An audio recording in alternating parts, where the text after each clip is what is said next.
things just so I could have a chance of sitting in with people. Prior to the 5th year, I knew next to nothing about comics. Some people talked about comic books. I learned about comics and tried researching everything as much as I could on the internet, just so I could take part in those conversations. And the more I was able to participate and learn and seek that development, the more I was able to grow. Now there's those two. And the third part. When we feel like we're having trouble and we feel like it may be embarrassing to ask for help, one of the hardest things that I've learned was that we cannot do everything by ourselves, and that we have to ask for help even for some of the most embarrassing things or the most normal things. Yeah, if you need help with what I'm saying, how many of you actually do your own hair rather than go to a hair oh my. Put your hair down, Gregory. You barely have any hair. I know, it's easy for me. Well, that I didn't see coming. But for the most part, the main majority of society is willing to go to a hair barber and trust someone else with taking some really sharp blades and putting them to their head. Or their cheek, depending as if you get a shave there too, guys. But my point is, trust in others, seeking that development and learning. Because within the development, one of the things I managed to learn was how to walk the fine line between different perspectives. And that's something that's going to get easier and easier the more you develop and the more you learn to question everything around you. But really, there are actually people in this audience who do their own hair. You guys save a fortune every year, I assure you. Well, we have 2 other questions we want to make sure that we get to. Has had her hand up. Yeah, she's got her hand up. Go to her first, please. I'd like to. I got it, Sean. Thanks. Okay. So, I would like to add something because I do know that you're trying to build a school too. Wow, it's going to be harder to say than I thought it was going to be. I wish I could go back and tell myself that it gets better.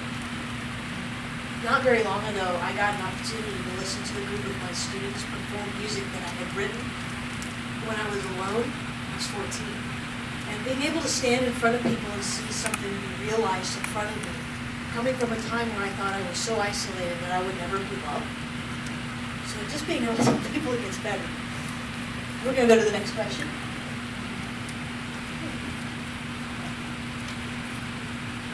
Well, before I get to my question, I have served on a jury and I did totally fine. So,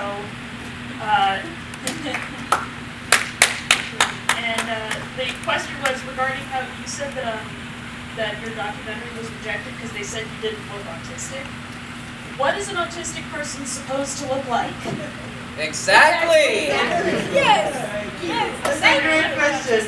Well, you know, and I think all of the panelists will agree with me when I say this, that, you know, modern media has painted out what we think autism is supposed to look like, and there's a very, very narrow view of one specific part of the spectrum. But as you can see, there's a wide array of people in front of you today. We're all very, very different. And I think, does anybody want to say anything about that? Oh, no, wait.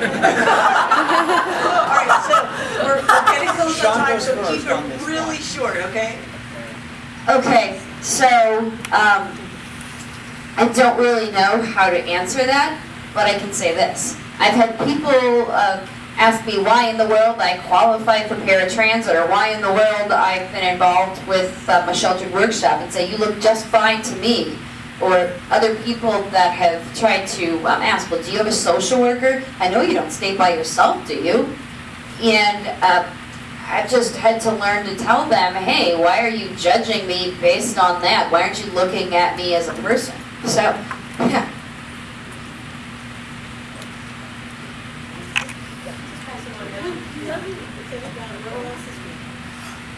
He goes first. Yeah. Okay, and then you can steal my thunder. question. Okay, that was a really good question, by the way. Like, what are autistic people supposed to look like? There's a, you know, myth that media portrayals are accurate. What?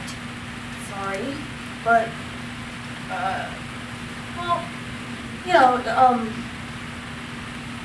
for instance, many people think I don't look autistic because of my YouTube channel and my ability to make videos that are scripted and, edited before they are put, uploaded to YouTube. And I guess some people, like, basically,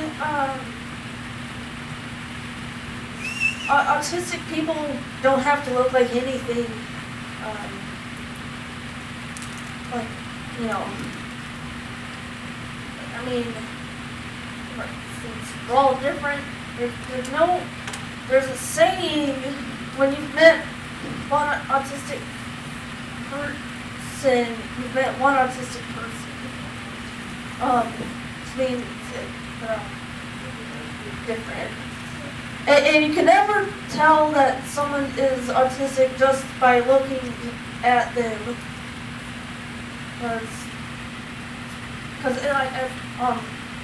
unfortunately for me, it's not obvious, clear to some people. Now, for some people, it's more obvious that it may be autism, causing them to do certain things, and other times it's not obvious at all. I told someone I was autistic, and they told me that they would have never guessed. So, yeah.